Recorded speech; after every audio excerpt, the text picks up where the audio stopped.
Obrigado, pastor Carlos Elias. Queridos irmãos, é bom estar aqui novamente, ver irmãos alguns tão preciosos e já conhecidos, e poder estar nesta manhã compartilhando alguma coisa daquilo que Deus, das experiências que Deus tem permitido a gente viver. Esse período de pandemia. Eu não sei como você tem enfrentado esse tempo, mas eu tenho tido aventuras muito interessantes com o Senhor nesse período. Eu tenho buscado registrar alguma coisa que eu tenho chamado de lições pandêmicas. Eu tenho anotado essas lições, porque eu nunca esperei na minha vida, eu quero ser sincero, enfrentar um tempo como estamos enfrentando. Nunca imaginei que na minha existência curta eu pudesse enfrentar uma pandemia de amplitude global. Mas estamos aqui. A primeira coisa que nesse percurso pandêmico eu sei que nós enfrentamos, eu enfrentei, imagino que você também, foi um momento de perplexidade muito grande. Nós fomos frustrados em muitos planos. Eu tenho a bênção de já ser avô por 5 vezes. Graças a Deus, meu filho mais velho me salvou, senão seria um Zelofiade moderno, porque 4 netas e 1 neto somente. Mas eu tenho uma filha que mora no exterior, e já casada há 10 anos, e ela engravidou pela misericórdia de Deus, contrariando todas as expectativas médicas, e como resposta do Senhor à oração, minha filha tinha estabelecido, ela e o esposo, que é um servo de Deus fiel, um pastor também, tinham definido um padrão: não utilizaremos nenhum recurso não natural. Eu admirei a posição deles. E eles enfrentaram esse período. E ela engravidou. E minha esposa e eu tínhamos feito um planejamento de ir até a América para estar com eles e ampararmos durante esse período de um novo filhinho, porque eles já tinham adotado uma menina. Mas chegou a pandemia e o nosso sonho foi frustrado. Nós não fomos. Quantos outros projetos que nós tínhamos foram interrompidos por Deus neste momento? Quantas perguntas nós levantamos? Quantas questões nós tivemos e apresentamos ao Senhor? Ou alguns de nós nem apresentamos, mas a perplexidade tomou conta de nós. Eu nunca pensei de enfrentar uma quarentena.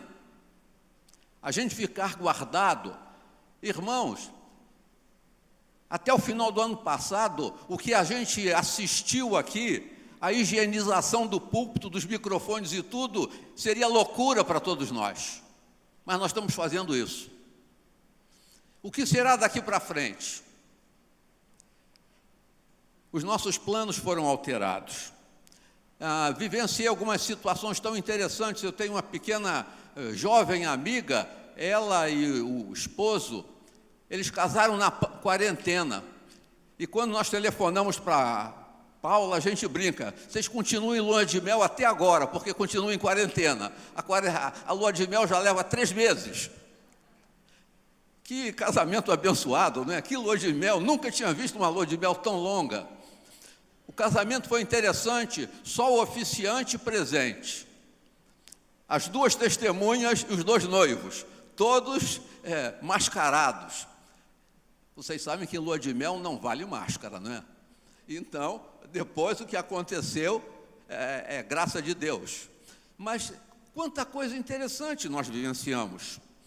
Meus irmãos, nós colecionamos nesse tempo profundas experiências. E o que eu desejo compartilhar com vocês hoje é simplesmente algumas de minhas pequenas experiências neste período. Muita gente teve tempo demais em casa, porque o local onde trabalhavam suspendeu as atividades e você trabalhou em home office, ou você exerceu um outro tipo de atividades, ou não fez nada. Teve gente que ficou louvando a Deus porque não fazia nada. Mas eu sei que até esse indivíduo esse crente fraco, em algum momento ele cansou de não fazer nada. E ele começou a arranjar coisa para fazer. Mas dentre as múltiplas coisas que nós fomos fazendo, uma coisa, meu amado irmão, eu descobri. Primeiro, eu podia dedicar muito mais tempo para Deus. Eu descobri que eu lia muito pouco a minha Bíblia. Eu descobri que eu orava muito pouco. Eu descobri que as noites são longas e são maravilhosas para a gente buscar Deus. A bênção de ser velho é que você dorme pouco. E acordar às 3 e ler e começar o seu dia às 3 horas da manhã com a palavra de Deus é uma bênção fantástica. Minha esposa colaborou comigo. Ela agiu de uma maneira impressionante. Ela entendeu que deveria passar a quarentena com os netos em nossa casa de Cabo Frio. Eu fiquei sozinho em casa. O tempo se multiplicou. Eu não ouvia mais nenhuma voz em casa, a não ser a voz de Deus. Isso foi maravilhoso. Gosto da voz da minha esposa. Ela sempre tem alguma coisa para dizer. Mas a voz de Deus é mais preciosa. Queridos irmãos, das lições aprendidas, uma eu quero compartilhar aqui. Deus levou os meus olhos e o meu coração uma noite para o Salmo de número 78. E se você tem a sua Bíblia aí, por favor, abra. Você aqui ou você em casa. Você de casa não assiste culto, você participa do culto. Abra a sua Bíblia também. Eu queria ler com você do verso 1 até o verso 8 somente. É um salmo longo, 72 versículos. Leia, por favor, depois todo ele. Faça as suas marcações. Mas esse salmo mexeu muito com a minha vida. Meu povo, escute a minha lei. Dê ouvidos às palavras da minha boca.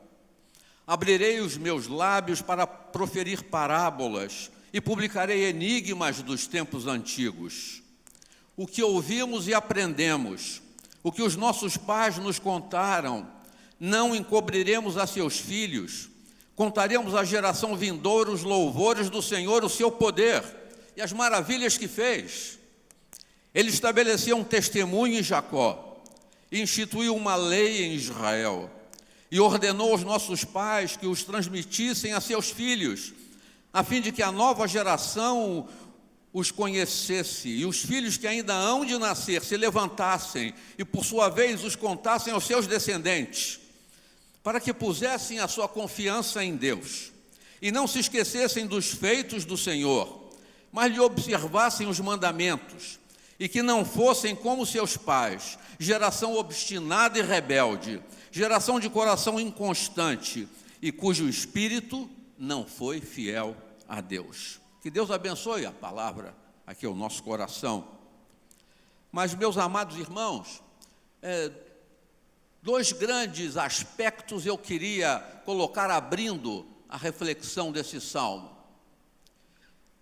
Ele abre o salmo falando da importância do conhecimento da história para a formação do povo. No nosso caso, a formação do povo de Deus. Nós precisamos conhecer a profundidade da história e aquilo que Deus realizou ao longo do tempo. É importante que a gente compartilhe isso. Em segundo lugar, somente se eu conseguir entender aquilo que Deus faz, eu poderei encontrar o meu lugar na história que Deus deseja escrever. É terrível encontrarmos crentes que não sabem o seu lugar na história que Deus faz. A maior frustração de um servo de Deus é ficar ausente daquilo que Deus realiza. E esse salmo, ele é um salmo interessantíssimo por isso, porque duas tribos são aqui citadas, somente duas tribos. A tribo de Efraim e a tribo de Judá. A tribo de Efraim aqui citada como aquela que não soube aproveitar a oportunidade que Deus lhe deu.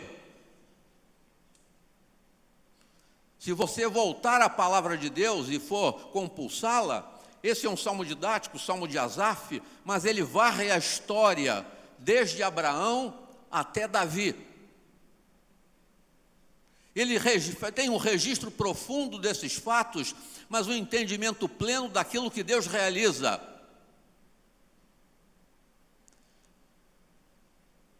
Deus avisou a Jeroboão que o reino seria dividido. Deus deu a ele uma oportunidade.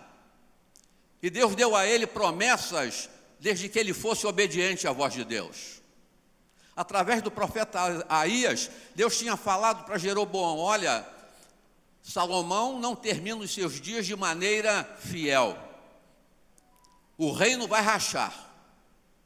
Mas se você for fiel, eu constituirei uma casa para você.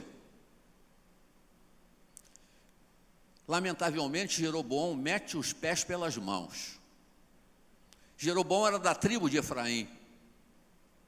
E Jeroboão se perde. Por essa razão, esse salmo cita Efraim. É aquele cujo arco falhou. É aquele que fugiu diante da guerra. Mas Deus amou Judá. E ele mantém Davi. Amado irmão, amada irmã, presente aqui ou na sua casa, se você não tiver um conhecimento profundo da história que Deus escreve, você estará ausente daquilo que Deus deseja para você.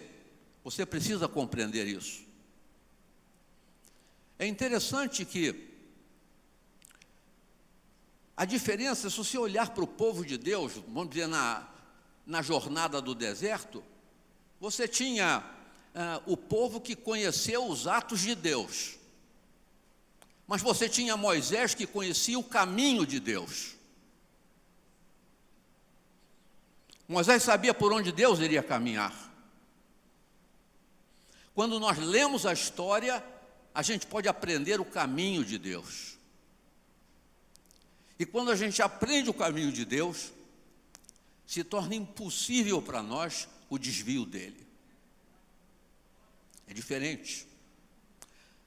Você pode ler a Bíblia e conhecer os fatos de Deus, mas você precisa, lendo a história, porque a Bíblia é um livro de história, compreender o caminho de Deus. A primeira lição pandêmica para mim foi exatamente essa: eu posso dedicar muito mais tempo a Deus. Eu posso aproveitar melhor o meu tempo. Eu posso estudar melhor a palavra. Eu posso mergulhar mais fundo naquilo que Deus tem para mim.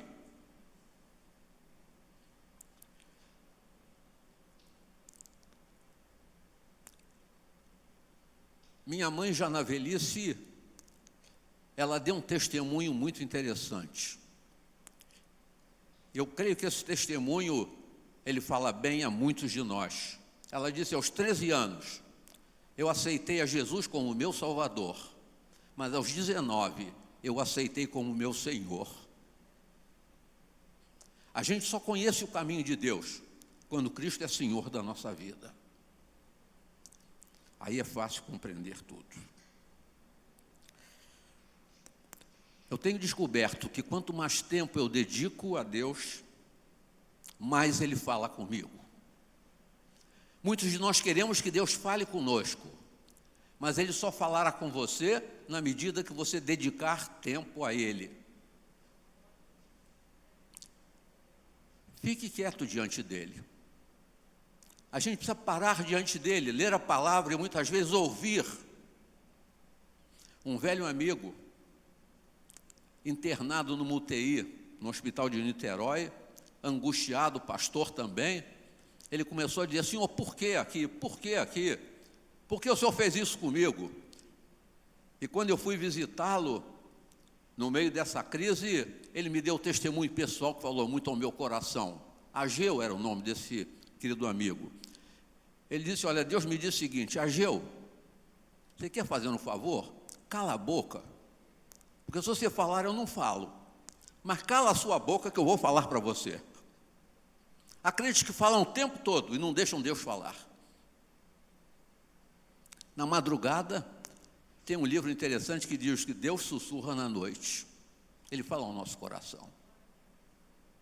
Eu não sei se você tem tido a oportunidade de acordar na madrugada com o texto da palavra. Como é maravilhoso. Como é precioso. Aí você corre para a sua palavra, para a sua Bíblia, e vai buscar aquilo que Deus tem para você. Em segundo lugar, eu tenho descoberto que em toda a extensão dos atos de Deus na nossa vida, eu recebo por Ele um legado daquilo que Deus deseja que eu transmita à geração seguinte, aos meus filhos, aos meus netos.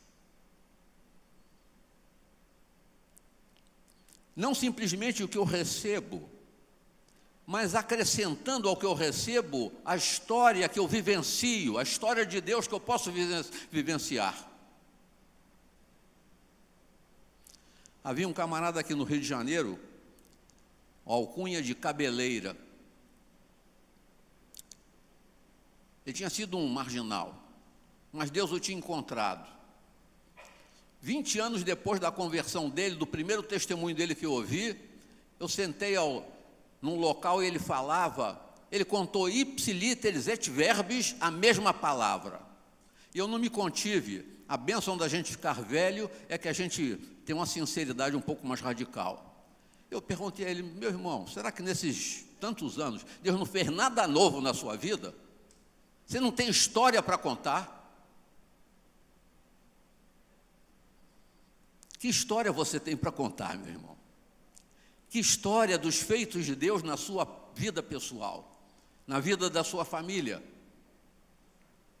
São histórias de alguns momentos dolorosas, mas elas são as histórias de Deus.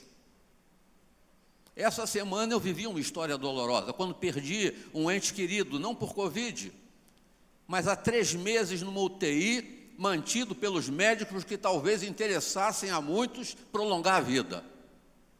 E quando eu pude entrar naquela UTI e ver o estado daquele querido amigo, irmão, a minha oração foi, Senhor, faz um favor, leva, ele é teu.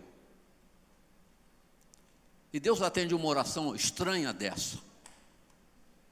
Mas nós somos dele. Deus levou. Diz o livro de Provérbios que o justo até na morte tem esperança. Isso é maravilhoso. Meu irmão, a gente precisa de histórias. O que nós estamos aprendendo neste período pandêmico? O que você aprendeu? Você tem registrado alguma coisa? Não é o que a minha igreja fez, é o que eu experimentei. Não é o que o meu pastor falou, é a aplicação do que o pastor falou na minha vida e que produziu alguma diferença. Não é a minha contribuição para a ação social, mas é a ação social que eu desenvolvi.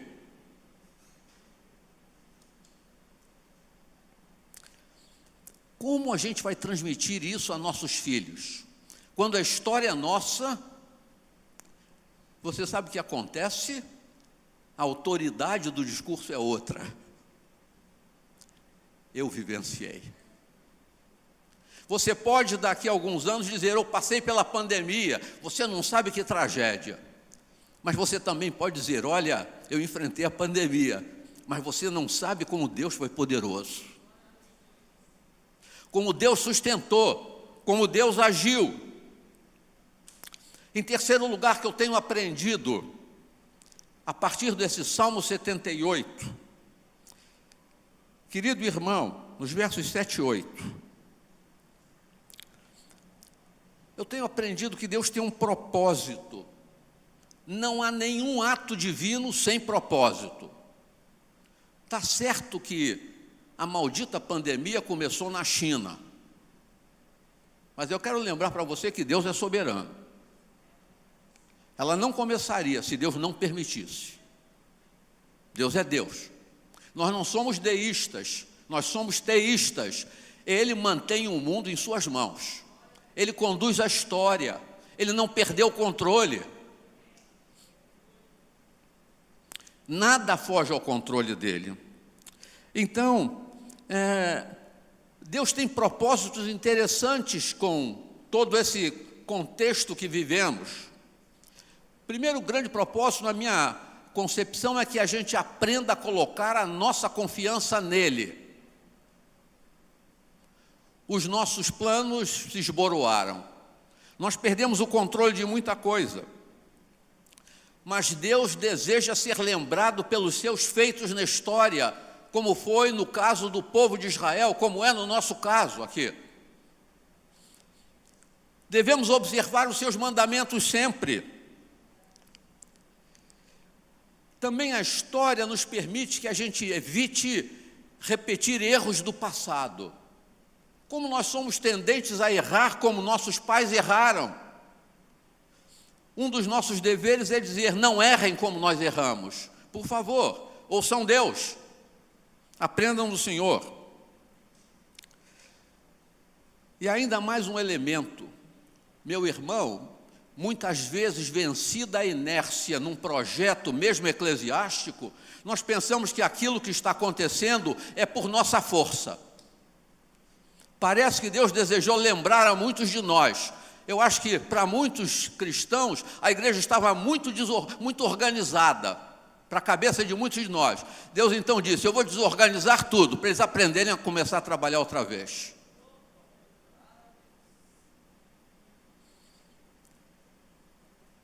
A gente se esquece, aquele texto de Efésios 2, Ele nos salvou e nos preparou para que nós andássemos nas obras que Ele de antemão preparou para nós. As obras são dEle. Talvez muitas igrejas tenham saído das obras de Deus e nós tenhamos nos perdido. As obras não são nossas, as obras são dEle. Maravilhoso isso, essa é a nossa garantia. Em quarto lugar, eu aprendi que Deus usa a tragédia para demonstrar sua soberania, sua autoridade, sua autossuficiência com aqueles a quem Ele ama. Meu irmão, o ano de 2019 foi um ano dificílimo na nossa instituição. Termina o ano com caixa zerado, um ano duríssimo. E a gente começa 2020 com receios, com expectativas, até o momento que, em 16 de março, eclode a quarentena. E agora?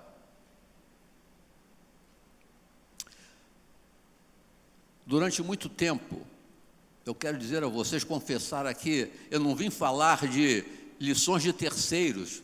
Eu estou compartilhando a história que Deus está escrevendo e, de alguma maneira, me dando lições muito preciosas. Eu pensei que, através do Seminário Betel, majoritariamente, Deus levantaria o sustento do recolhimento Betel, que é a nossa instituição mais cara.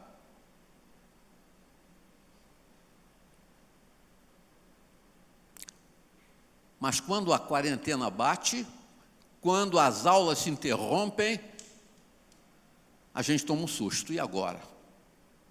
Como será?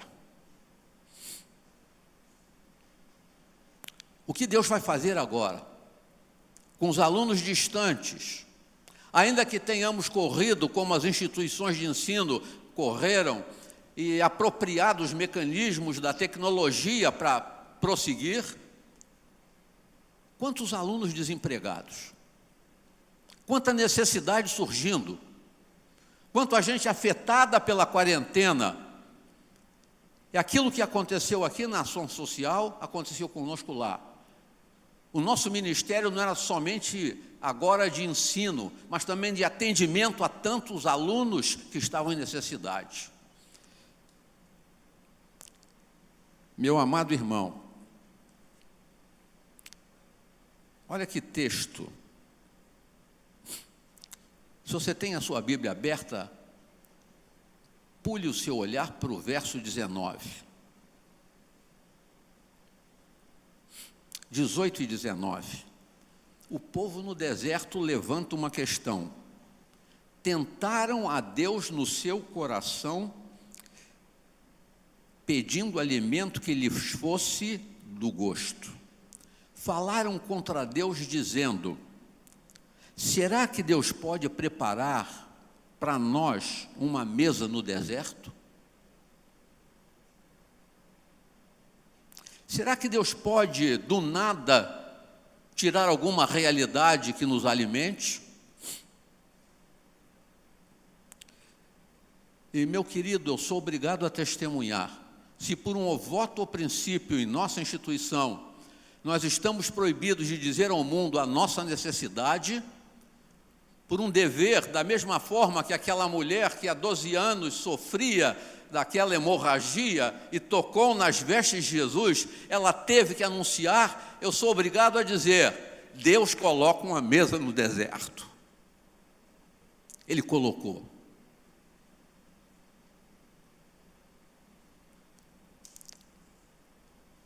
Vocês sabem qual foi a primeira oferenda que as vovós do recolhimento Betel ganharam no início da pandemia? Elas ganharam flores.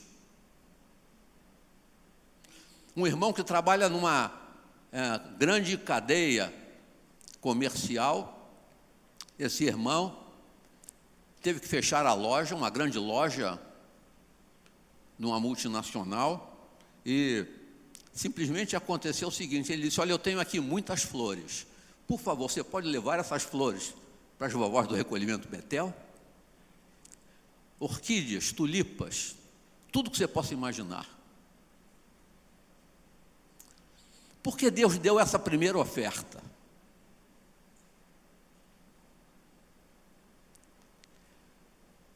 Eu fiquei a pensar, Deus deu em primeiro lugar da natureza dele e da beleza dele.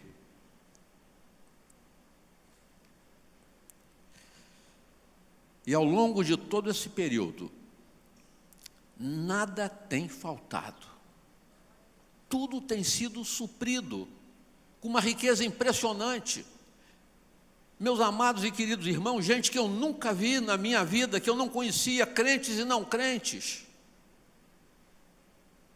chegaram ao recolhimento com a sua oferenda, com seu recurso, com mantimentos, com os insumos necessários, para todos aqueles cuidados que vocês imaginam que vocês estão tendo aqui. Imaginem os cuidados que a gente tem que ter para um abrigo de idosas, para que nenhuma delas seja contaminada. Deus proveu tudo.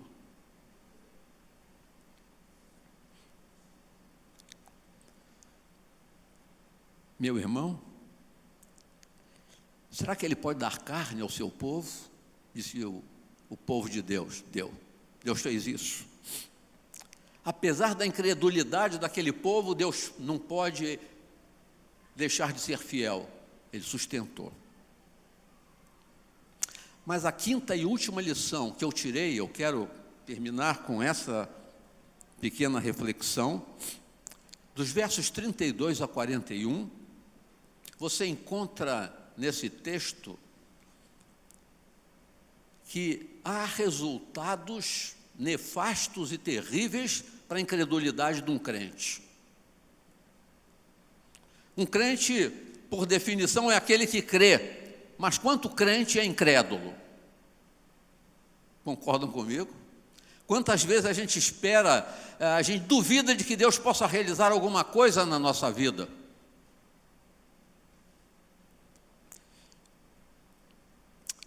A primeira consequência de uma incredulidade no nosso coração é tristeza de Deus. Verso 40. Quantas vezes se rebelaram contra ele no deserto e nos lugares áridos e lhe causaram tristeza.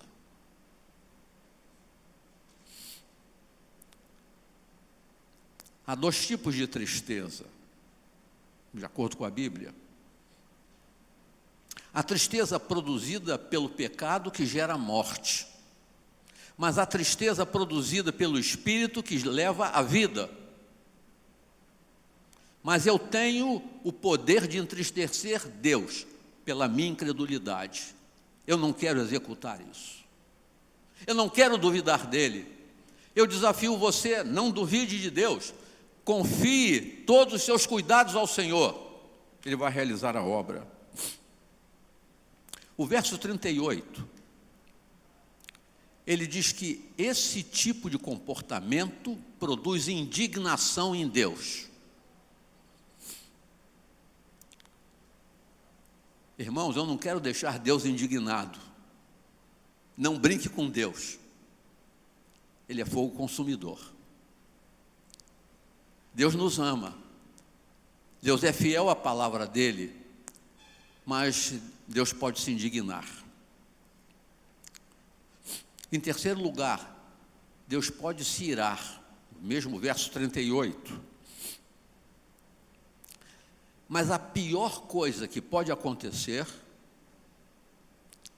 além da ira de Deus, além da indignação de Deus, além da tristeza de Deus, ela está colocada no verso de número 67. Aqui é dramático. Aqui a situação é dolorosa. Além disso, ele rejeitou a tenda de José e não elegeu a tribo de Efraim.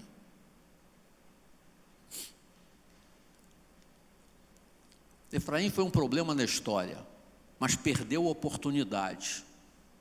Efraim assume o comando de um reinado pela bondade de Deus, com Jeroboão, mas ele mergulhou em pecado, em idolatria. Ele se colocou na frente daquilo que Deus queria fazer. Concluindo essa breve meditação, o que você aprendeu dessa pandemia? Eu quero fazer um desafio para você, pessoal. Registre aquilo que você tem aprendido, que Deus tem falado ao seu coração. Que lições você teve? Houve algum momento de temor? Houve alguma diferença que foi ocasionada? Mas você pôde perceber a boa mão de Deus agindo na sua vida, na sua história? Como você respondeu a Deus? Deus é Deus, Ele tem o controle da pandemia. Em segundo lugar, que lições desse período você agora tem, como alguém que participou de toda a história, autoridade para transmitir? Que lições você dará? O que você vai compartilhar? Em terceiro lugar, a minha pergunta para você é: será que Deus usou essa pandemia para mexer com você e para estimular você a descobrir o seu lugar, o teu lugar na história que Ele está escrevendo? Gente que não contribuía e passou a contribuir, gente que não agia e passou a agir, gente que estava adormecida e acordou, de medo, mas acordou. Qual é o seu lugar na história? Uma pandemia é um bom espaço temporal para que a gente descubra alguma coisa que Deus quer para a gente. Deus deseja que a gente faça, Deus espera que a gente faça. Mas a última pergunta que eu coloco para você: quem é Deus no final dessa história para você? Quem é você na relação com Ele? A sua intimidade com Ele cresceu nesse período? Do seu aprendizado com Ele, você agora pode tratá-lo com mais carinho? A intimidade do Senhor é para aqueles que o temem e o buscam. Essa intimidade cresceu? Você aprendeu a identificar a voz de Deus? Eu sei que o problema de muita gente é que eles não sabem o timbre da voz de Deus. Eles falam tanto que não ouvem a voz de Deus. Mas a intimidade a gente reconhece. Na intimidade a gente aprecia. na intimidade, a gente deseja ouvir. Isso é aquilo que Deus colocou no meu coração para compartilhar com você. Uma das minhas lições pandêmicas, eu anotei muitas, mas essa foi a minha primeira grande lição da pandemia. Deus coloca a mesa, Deus age, Deus é Deus. E eu amo mais no final dessa história do que no início, muito mais. Eu conheço mais, eu desejo mais. Eu quero, cada dia que passa, perguntar a Ele: Senhor, mostra-me o meu lugar na história que o Senhor escreve. Que Deus abençoe você. Amém.